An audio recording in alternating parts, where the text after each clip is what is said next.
জানো, তোমাকে এতটা ভালোবেসেছিলাম, এতটা তোলা নেমে গেছিলাম, আমি আমি কখনো মানুষকে বুঝতে দেইনি যে তোমার তোমার যত কষ্ট হয়, আমি কষ্ট পাচ্ছি, তুমি কখনো বুঝতে দেইনি।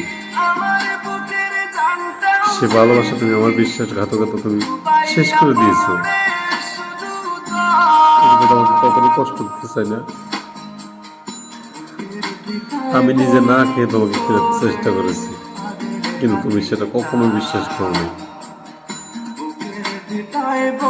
ভালো থেকো তুমি, আমি দোয়া করবো তুমি যাতে সারা জীবন ভালো থাকো। তুমি যার সাথে থাকো না কেন, তুমি সবসময় ভালো থাকবে। আমি কখনো ভাবতাম না যে আমার জীবনটা এরকম খারখার হয়ে যাবে। আমার জীবনটা অনেক দিন আগে খারখার হয়ে গেছে, আমি বুঝতে পেরেছি, কিন্তু আমি তোমাকে কখনো বলিনি, আমি কখনো বলবোও না। অবশ্যই তুমি ভালো থেকো।